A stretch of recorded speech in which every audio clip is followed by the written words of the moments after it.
Shalom, you all, and welcome to ReligionWinked TV, where my spiritual ears say, I apologize for that little hiccup in the beginning, but welcome to Mental Health Mondays, you all. I'm so excited about Mental Health Mondays because we've been doing it since March 4th. Every Monday, we took a different disorder and went through it. And today we're going to do eating disorders, guys. I know with your Easter being yesterday and everybody cooked and had all this good food, there's some people in the world that suffer with certain kind of eating disorders, right? So we're just going to go through some of the signs, symptoms, treatments, what some of the diagnoses are according to NAMI, right? The National Alliance on Mental Health.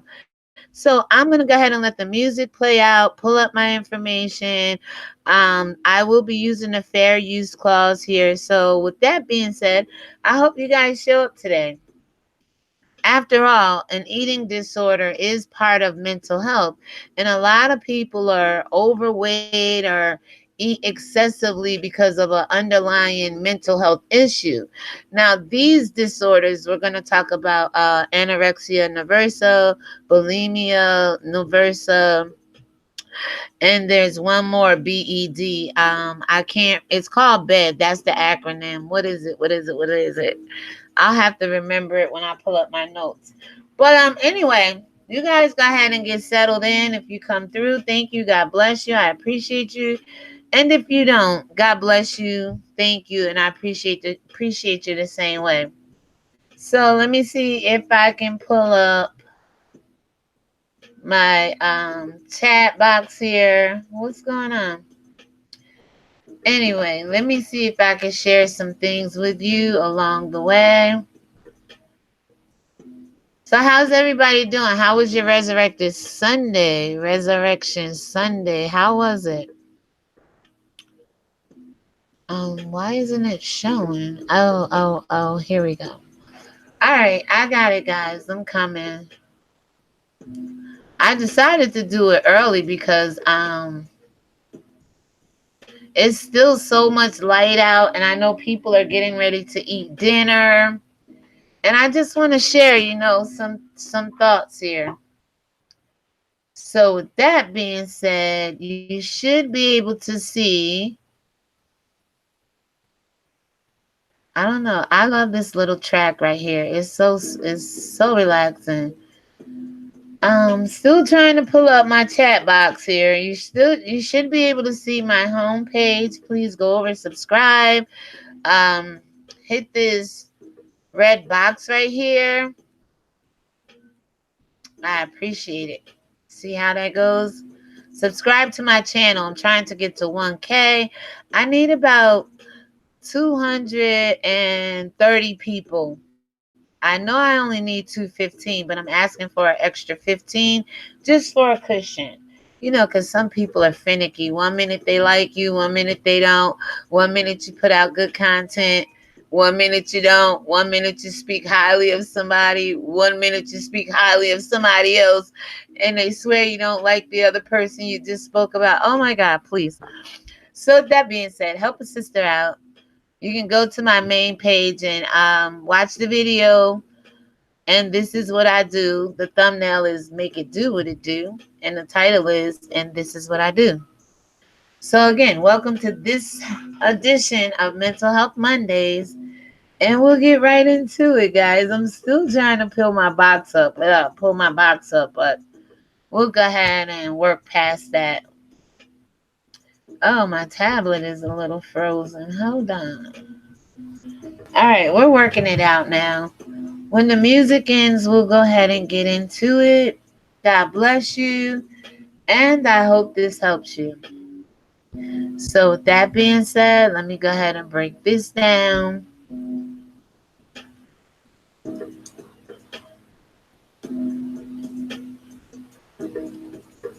All right, now what I want to do is, why isn't it?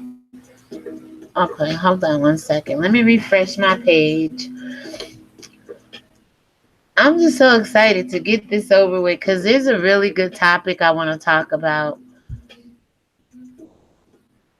One second. I'm just so excited to get this. Okay. First thing I want to do is share this. Okay. Let me share to Twitter, and then we'll get started. It's pretty interesting actually. It's a short teaching, so nothing we have to stay too long on. The only thing that's really long is basically me doing what I'm doing on this end right now, which is sharing this to my other websites. I'm at social media sites, and then I am going to put some information in the chat box for you all. Definitely. Let's see. All right, so this should present to you. You should be able to see the chat box, and I'm going to start dropping some links down here for you. Welcome to Mental Health Monday to the two people watching.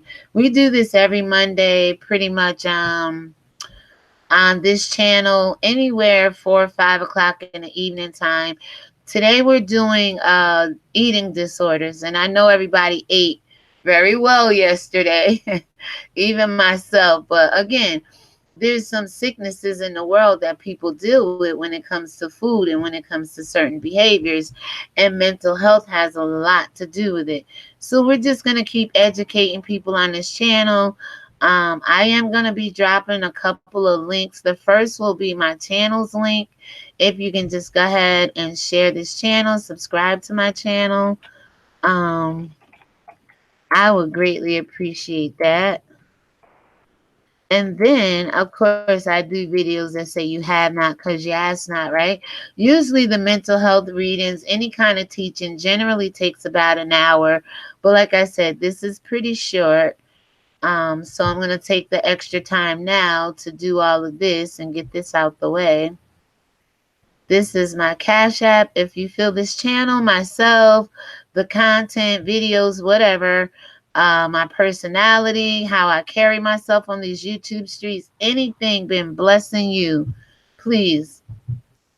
Donations are not required, but definitely are accepted. Okay.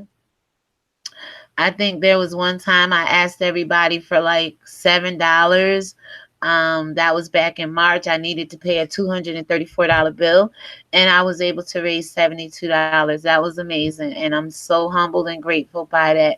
And again, if I notice there's a lot of people on YouTube who wait to the last minute to reach out for help. If I'm ever in a bind, if you guys ever think there's some concern, whatever, I'll reach out to you and let you know exactly what it is. But here's my Patreon. I thought my grandkids was out at a birthday party, my great niece birthday today, but they're coming home. So we'll get through it.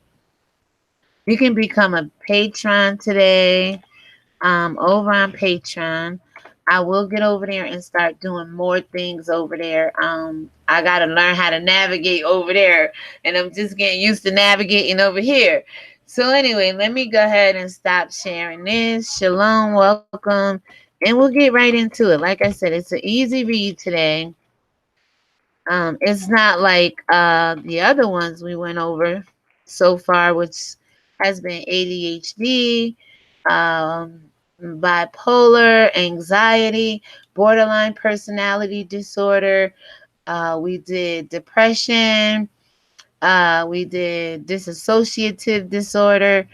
Also, we did just last week early psychosis. And I believe that brings us to today.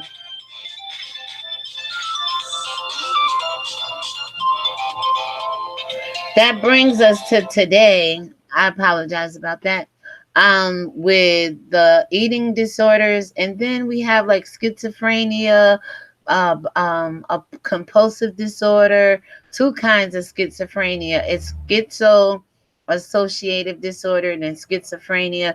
So we got a couple more weeks to go, and I'll try to keep looking for more information.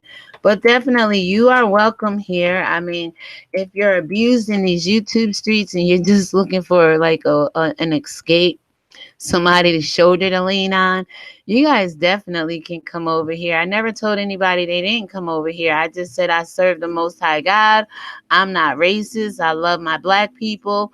I love white people because my mom is white. But I fight hard for the Christians and the Hebrew Israelites and the people that have been deceived in this world. Things like that. So I'll go ahead and shut this down and I'll pull up the information we need to get started. How about that? All right, so let's see. Let me just close out of this all together. I'm going to use the fair use clause, if you guys don't mind, because I'm going to use NAMI. Let me pull up the Fair Use Act here and insert it just because. Now, if you want to call NAMI's helpline, it's 1-800-950-NAMI. That's 800-950-NAMI. That's the National Alliance on Mental Health, okay? And then they also have the email is info@nami.org. They're open Monday through Friday, 10 a.m. to 6 p.m. Eastern Time. If you go to the website, which I will leave the link below this video, they have a Find Help in a Crisis, or you can text NAMI, NAMI, to 741-741. All right? Now, I know this is kind of hard and people's not going to show up because Reed is over there roasting Tasha K. But hopefully, people can eventually find themselves drawn to content, that helps us all with our mental health to be more stable, to be more healthier, right? So anyway, we got that going. Let me see if I can go ahead and pull this up and share this now. Let me see. Oh, no, I know what I wanted to do. I wanted to get the disclaimer. Hold on, guys. Bear with me. All right, so what the heck?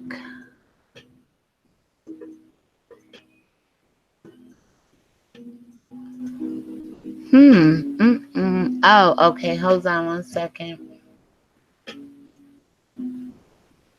If I can't find a disclaimer, I'll just say fair use disclaimer and we'll go from there. But I would like to find the disclaimer just because.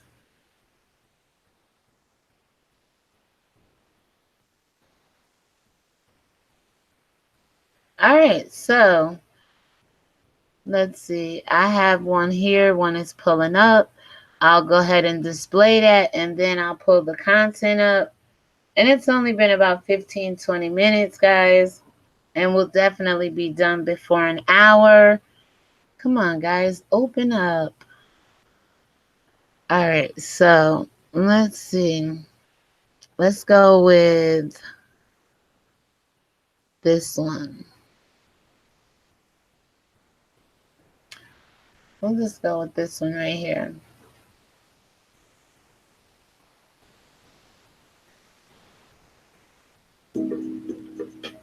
So once this opens up, I'll be able to show the Fair Use Act, right? And then we'll go ahead and get going. I'll go back over the disorders that we have already went through. And then we'll get right into the eating disorders. Also, where is it? I was going to say, okay, right when I pull this up, I also want to put the, I can do it here on the tablet. 1, 8, is it 100? 273 8255. Let me double check. 800-273-8255. Bingo. The National Suicide Hotline, guys. Suicide is definitely a connection with mental health. So I'll put the hotline in here for anyone that needs it. There we go. All right, for some reason it's taking its time pulling up.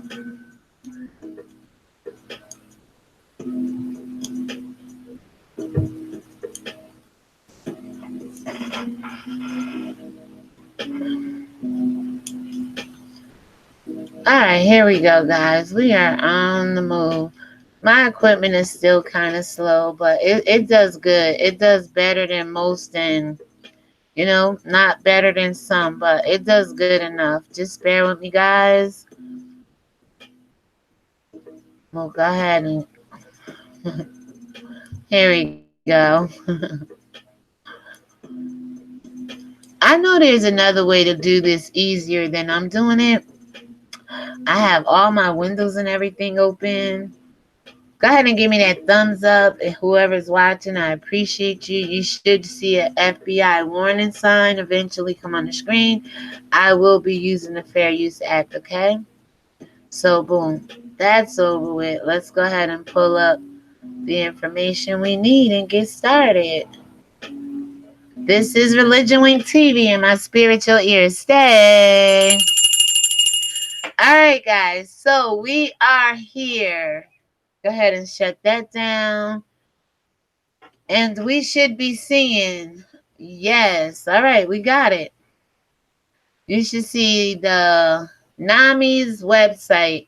I'm going to go ahead and take the link for you, put it on a tab, sticky note here so we can go ahead and insert it into the video later. All right, so now we have mental health conditions. Just to give you a brief overview, mental health is a condition that affects a person's thinking, feeling, or mood. Such conditions may affect someone's ability to relate to others and function each day. Each person will have different experiences, even people with the same diagnoses.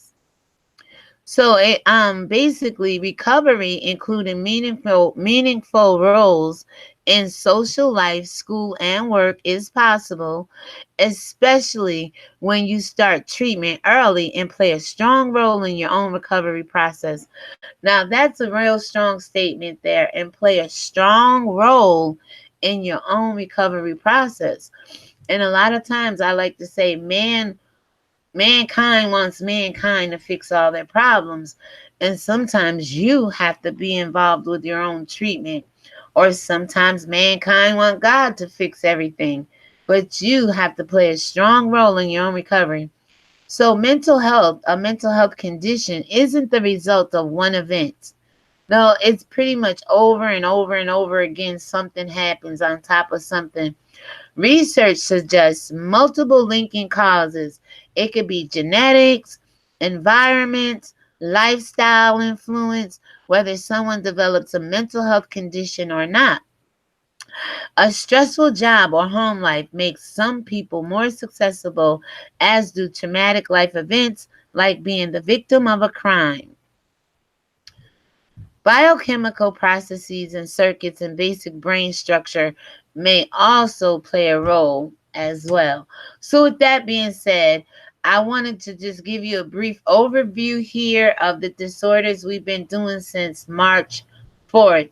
Every Monday, we've been coming before the masses, just offering some extra education here. So, the first one is ADHD. Now, ADHD is an attention deficit hyperactivity disorder, and it's a developmental disorder where there are significant problems with attention, hyperactivity, or active impulsively. Now, you should be able to see what I see on my screen. There we go. It's coming. Just a delay. So, anxiety disorders. Everyone experiences anxiety sometimes, but when it becomes overwhelming and repeatedly impacts a person's life, it may be an anxiety disorder. And if you go back in the playlist of Mental Health Mondays, there is a video called Anxiety Disorder. And this is the type of mental health I dealt with back in 2016. And I share my personal story there. So we have bipolar disorder. Bipolar disorder causes dramatic highs and lows in a person's mood, energy, and ability to think clearly. Do you know any content creators, anybody in your family? Do you suffer with any of these disorders? So it goes on to say borderline personality disorders. Now, this is characterized by severe unstable mood swings, impulsivity, and instability, poor self image, and stormy relationships.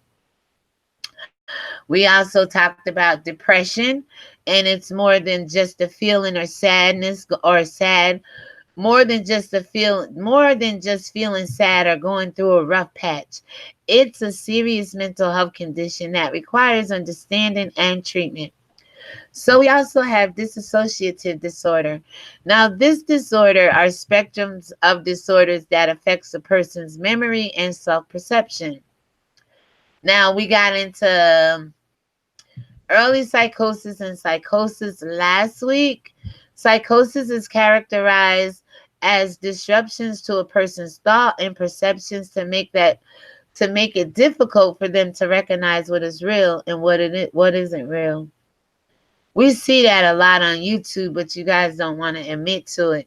So now we come upon eating disorders.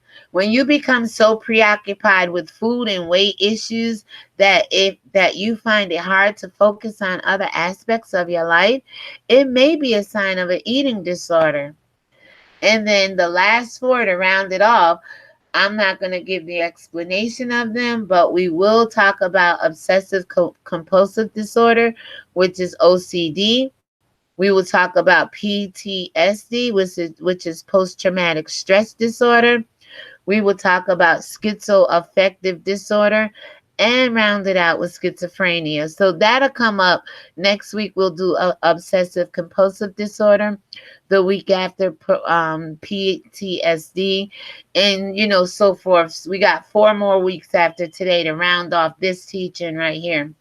So thank you to the 2 people watching.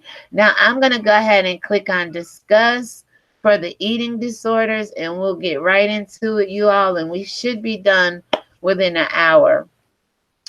In the chat there, you can find all the links. You can click on them. You can subscribe to this channel. You can also call the National Hotline on Suicide. And let me go ahead and give this 800 number to Nami. That way it's in the chat and you guys can call, if you want to. Check up on these articles yourself, talk to a counselor, and go from there. So we'll click on overview. And you guys should be there with me. I don't know why it's blank. Oh, there we go. So we have one more click for you guys to catch up with me. I clicked on discuss. I see it on my tablet. It's like a delay on the tablet though.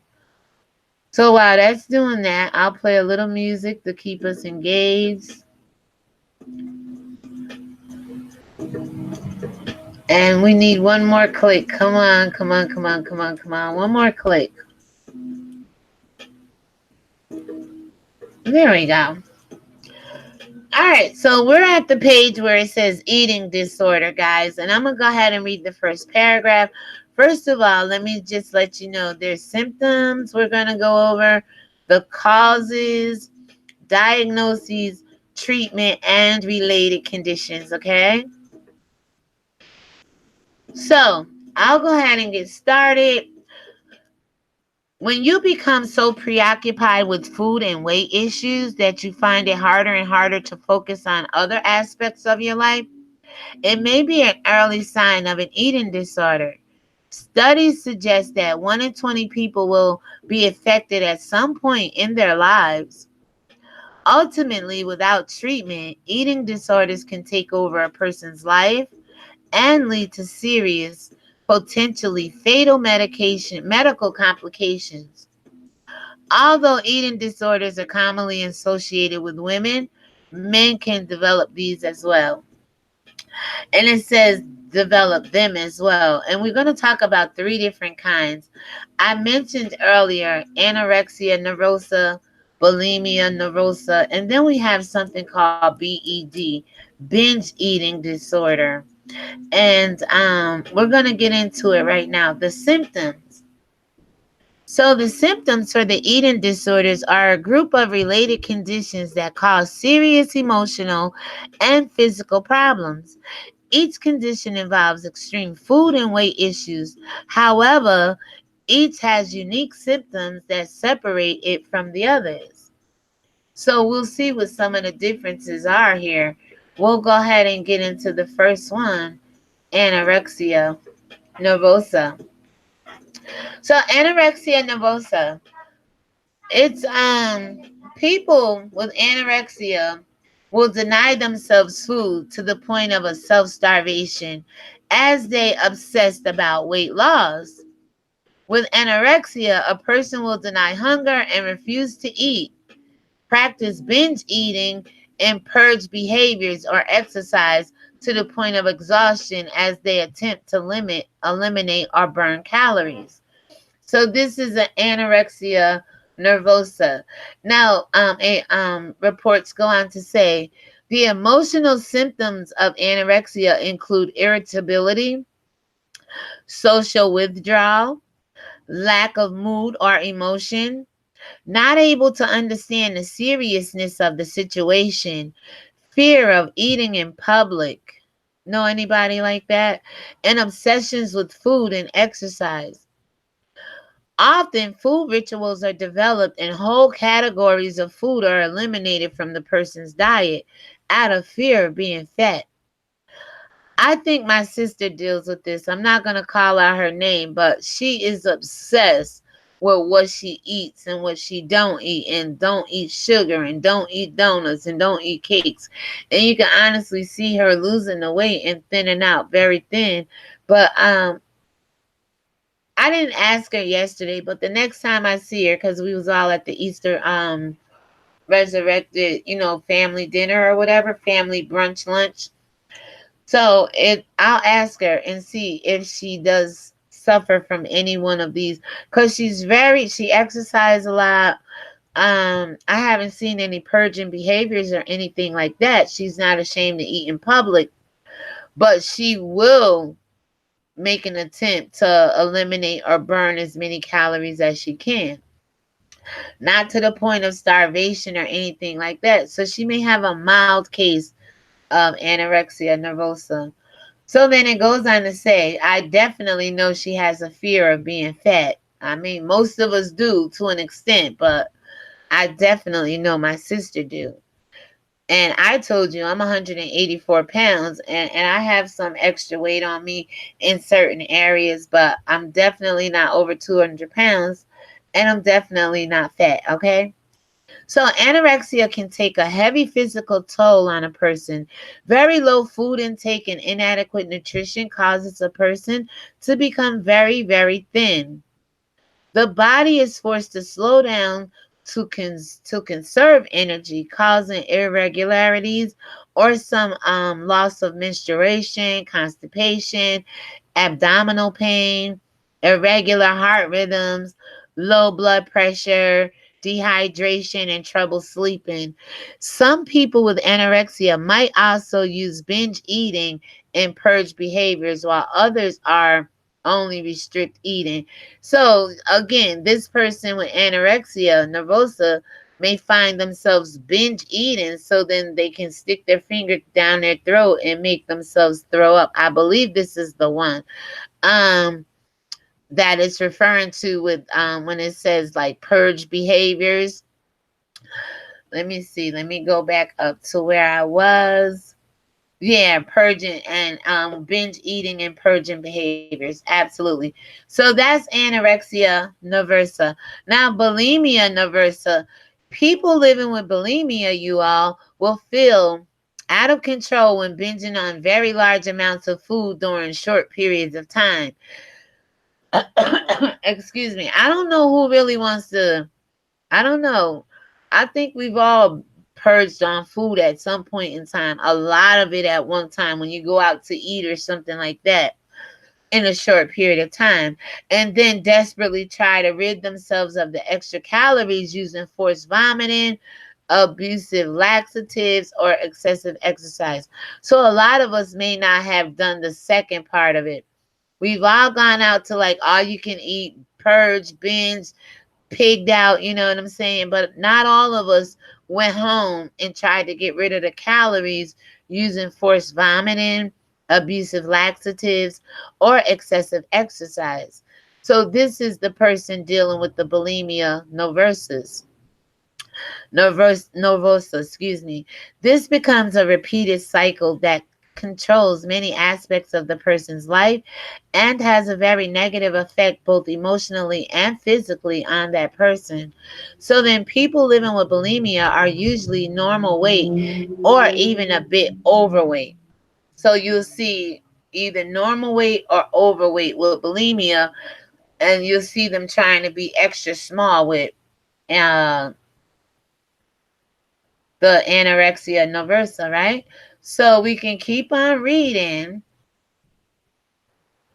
The emotional symptoms of bulimia include low self esteem, overly linked to body image, feelings of being out of control, feeling guilty or shameful about eating, and withdrawal from friends and family.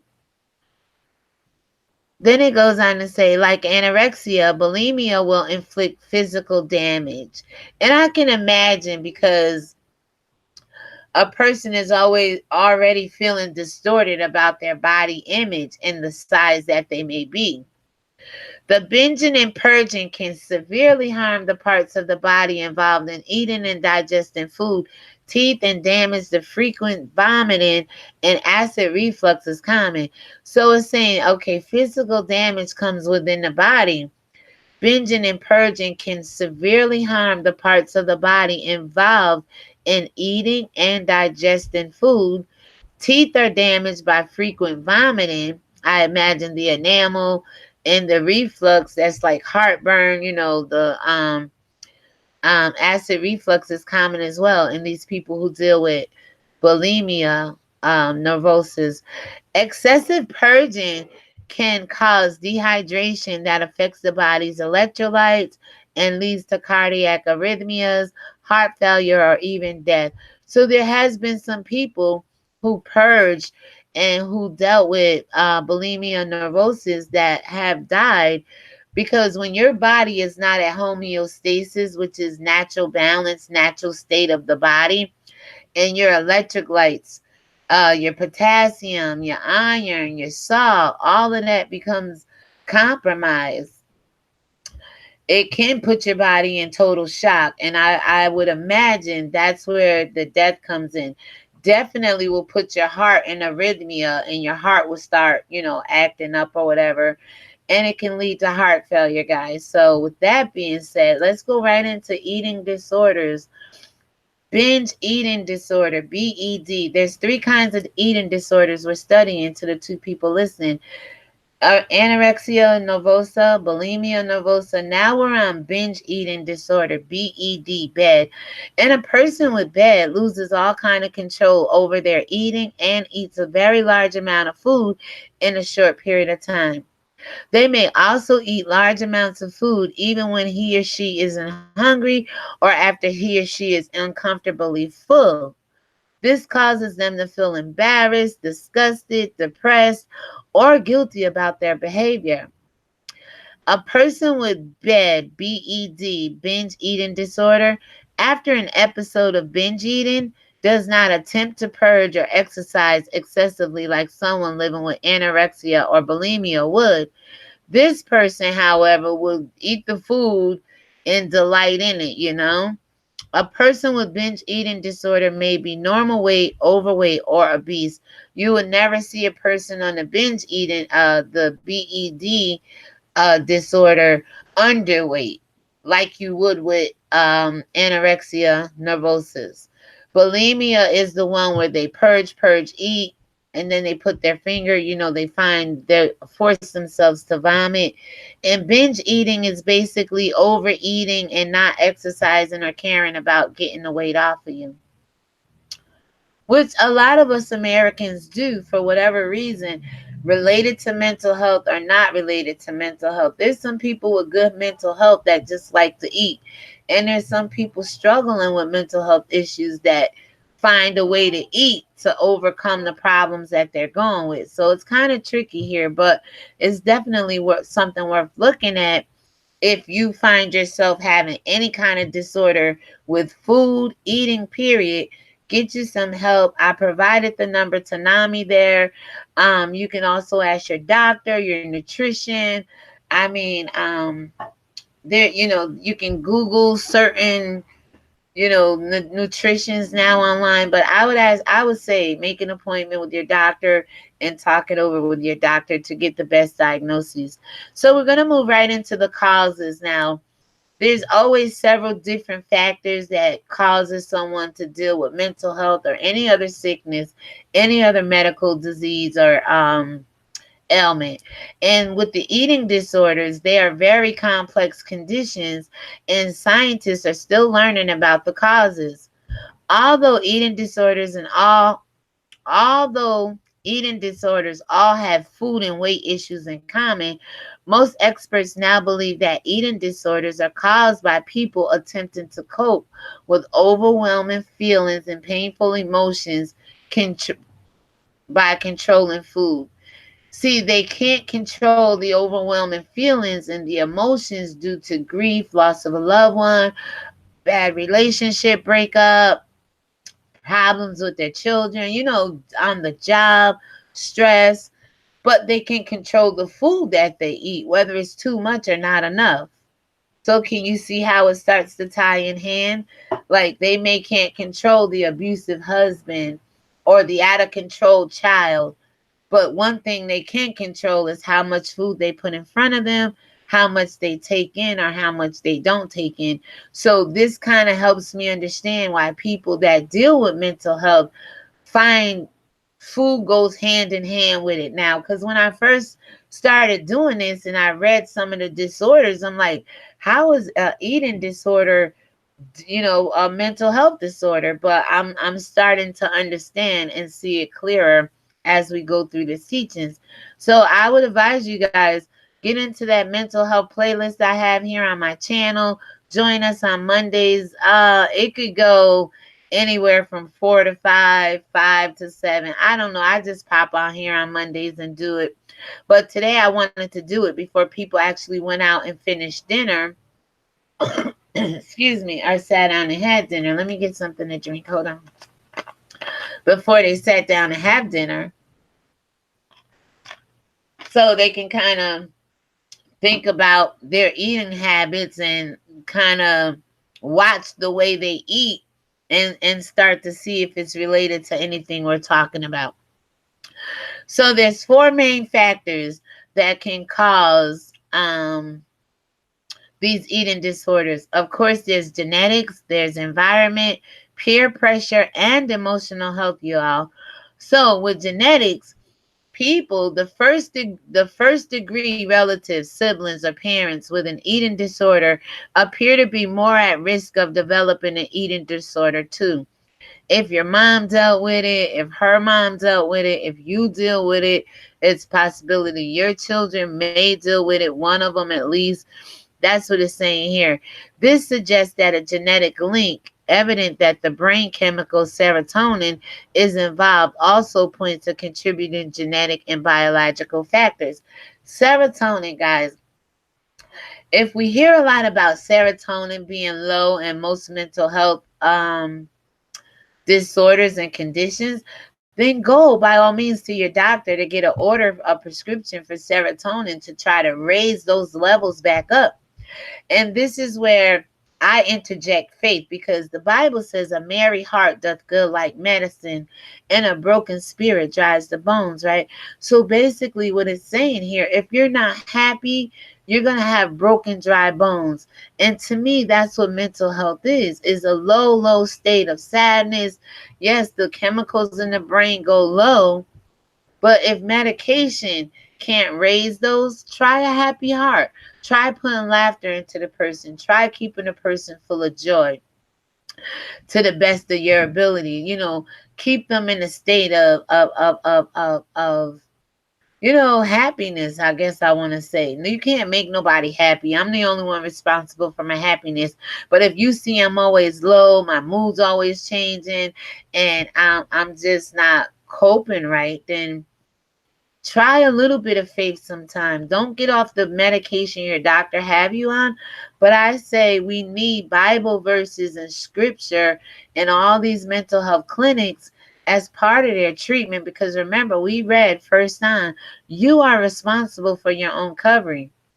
Your doctor may be telling you need medicine, but your faith may be telling you to trust God a little bit more and to lean on his understanding. So it goes hand in hand with me, guys. And I'm not trying to push God off on mental health people, but I think our mental health patients, excuse me, but I think that mental health clinics need to look at, and the government needs to look at putting Bible verses before the people, but they like to keep church and state separate, right? So it's my hope and prayer that we could bridge that gap, because what the church needs sometimes is what the state have, and what the state needs is sometimes what the church have, and we need to bridge that gap. Start working together collectively for the people to get them healed, get them whole. So another thing is environment, definitely. Let me tell you something.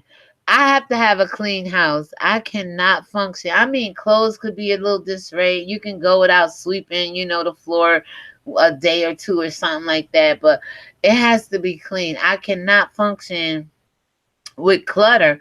And call me OCD if you want to. I don't think it's OCD. I just think mentally I work better when the environment is clean, it's fresh, organized, and other people work, good in clutter and mess and confusion. I can't do that. So, but the environment, cultural pressures that stress thinness as beautiful for women in muscular development, and body size for men places undue pressure on people to achieve unrealistic standards. Absolutely. It's like nowadays you have to be a size 2. You have to have European straight long hair. You have to have thin noses. You have to have big asses. I'm just saying.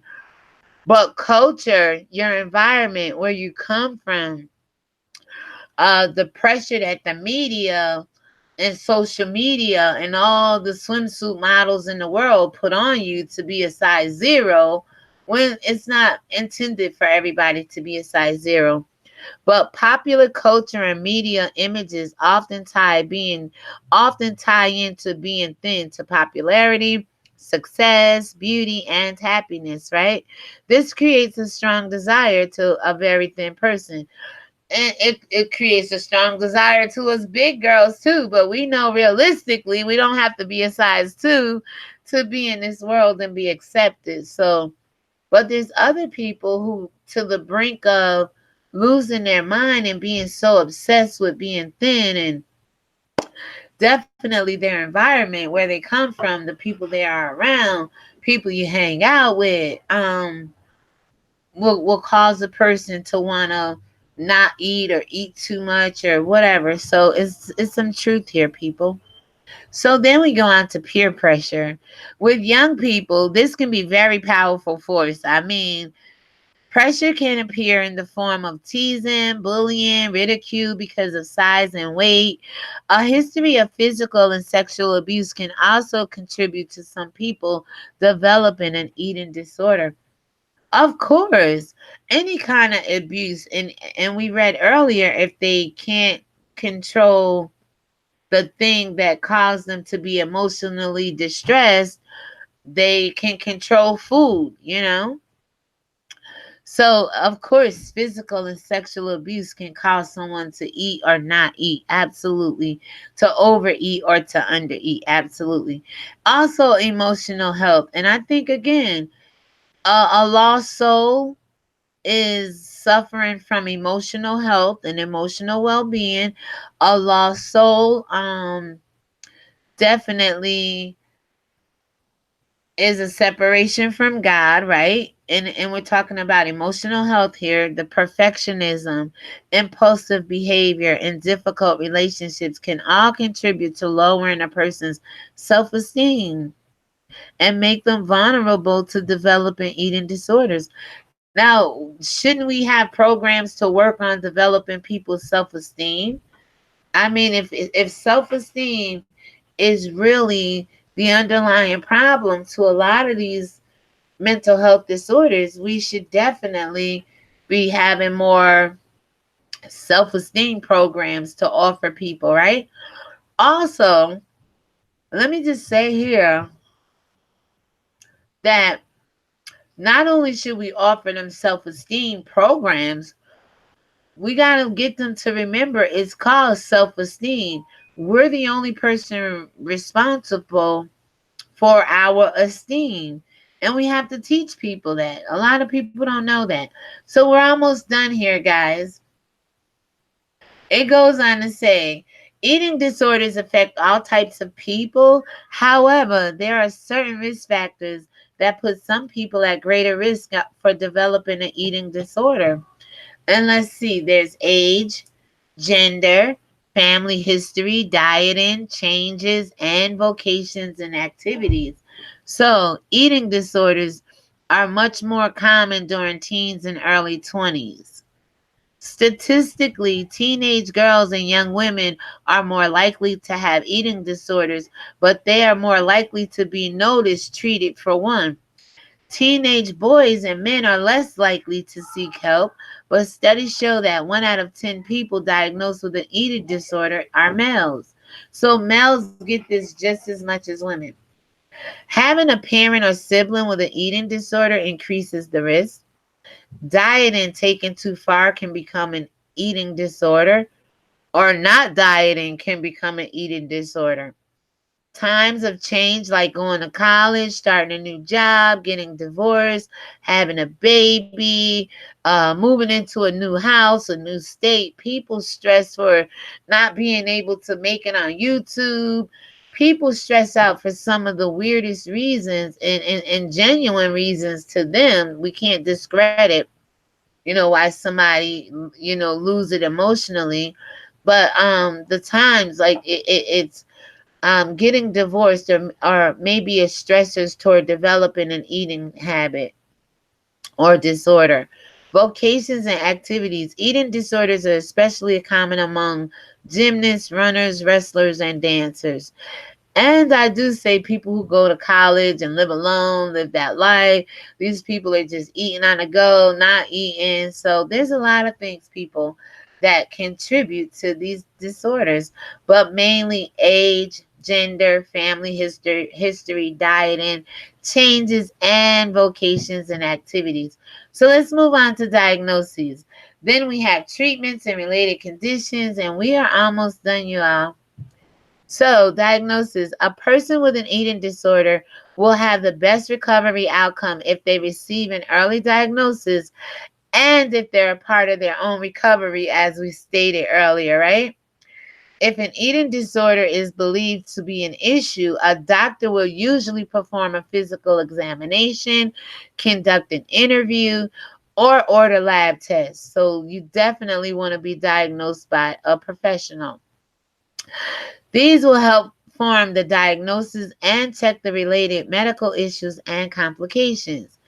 In addition, a mental health professional will conduct a psychological evaluation. They may ask questions about eating habits, behaviors, and beliefs. There may be questions about patients' history of dieting, exercising, binging, and purging. So we got the binging from the BED, we got the purging, I believe, from anorexia nervosa and bulimia. So it goes on to say symptoms must meet the criteria in the Diagnostic and Statistical Manual of Mental Disorders, DSM. In order to warrant a diagnosis, each eating disorder has its own diagnosis criteria that a mental health professional will use to determine which disorder is involved. It is not necessary to have all the criteria for a disorder to benefit from working with a mental health professional on food and eating issues. You guys understand that? So we're moving right along. Often, a person with a disorder, blah, blah, blah, blah, blah. Often, a person with an eating disorder will have symptoms of another mental health condition. You hear this, right? That requires treatment. So people are eating or not eating or having these disorders because of an underlying hurt, pain, abuse. There's other stuff they need to deal with. And that's almost like with all the other disorders we read about and studied so far, is there's an underlying hurt, there's an underlying pain, there's an underlying abuse, and people aren't dealing with the problem at hand, and then it becomes mental health. So often a person with an eating disorder will have symptoms of another mental health condition that requires treatment. Whenever possible, it is best to identify and address all conditions at the same time. Like, be honest with your doctors, people. Be honest. I think that's what's hurting people. People aren't being honest. So it goes on. Whenever possible, it is best to identify and address all conditions at the same time. Shoot them out there. Run them to your doctor. Say, well, is it this? Is it this? Well, I heard this girl on YouTube, ReligionWinked TV. She talked about ADHD. She talked about bipolar. She talked about depression, anxiety, borderline. Is it this? Just run it down. Go take a list of mental health conditions with you to your doctor. Ask them, is it this? So this gives a person comprehensive treatment support that helps ensure a lasting recovery. And when it comes to recovery, people, you have to take the bull by the horns and be a part of your own recovery. Now, if you're struggling with that, you have to get family and friends involved so that they can let the doctor know what works for you, what type of foods, what medications, if you're allergic, if what kind of reactions you're having to the medication, if medication works for you at all, if the doctor can include some faith. So treatment. Eating disorders are managed using a variety of techniques. Treatments will vary depending on the type of disorder, but will generally include the following. We always go to psychotherapy and medication here, but now we have nutritional counseling because of the diagnosis. So, psychotherapy such as talk therapy and behavior therapy, medications such as antidepressants and anti-anxiety drugs. Many people living with an eating disorder often have a co-occurring illness like depression or anxiety. And while there is no medication available to treat eating disorders themselves, many patients find that these medications help them with the underlying issues. And if you fix the underlying issue, you may not have the eating disorder, right? So being that we have a diagnosis and this is dealing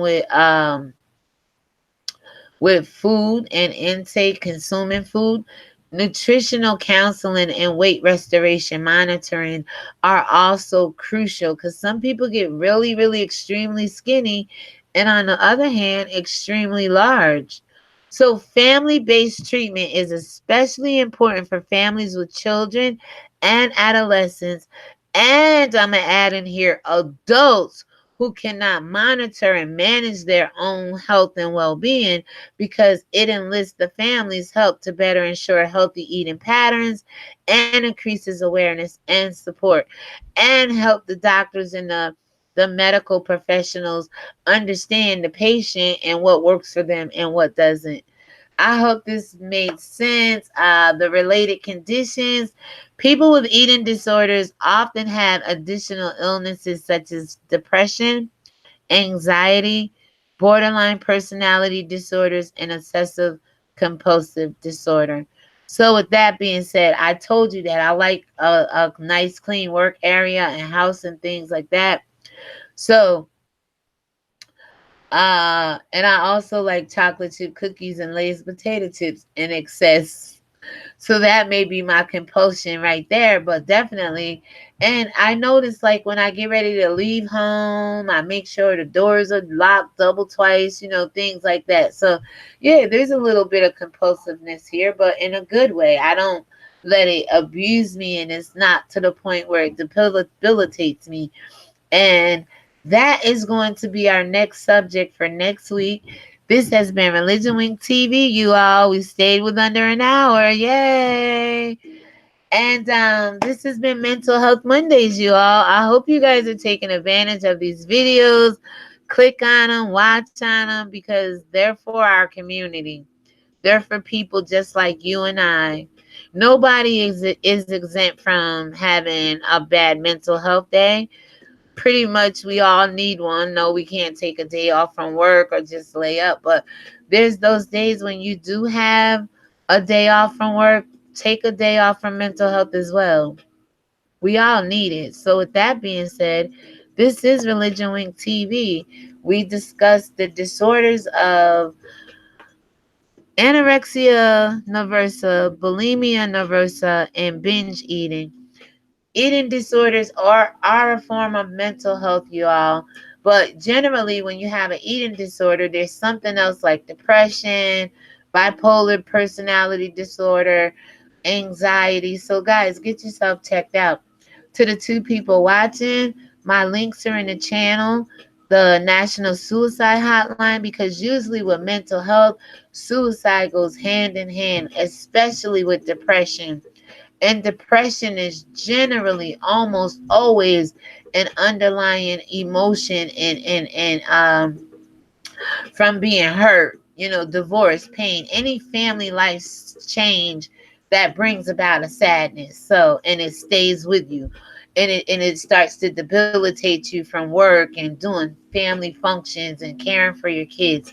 Guys, this is real. I can only encourage you. NAMI, 1-800-950-NAMI.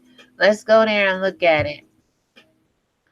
NAMI is the National Alliance on Mental Health. Their email is info@nami.org. They're open Monday through Friday, 10 a.m. to 6 p.m. Eastern Time. I'll put the link down below. They do have Find Help in a Crisis. You can just click right on it. Or you can text NAMI, NAMI, all caps it looks like, to 741-741. When the music ends, so will mental health. But guys, remember, if you begin to stay on your medication and incorporate some Bible verses, I believe you're on your road to recovery. This is Religion Wink TV, and my spiritual ears stay. Thank you guys to the two people watching. I appreciate you. Thank you. And I will see you shortly. I have a really serious topic I want to talk about. So I'll be back shortly. Thank you all. God bless and have a great day.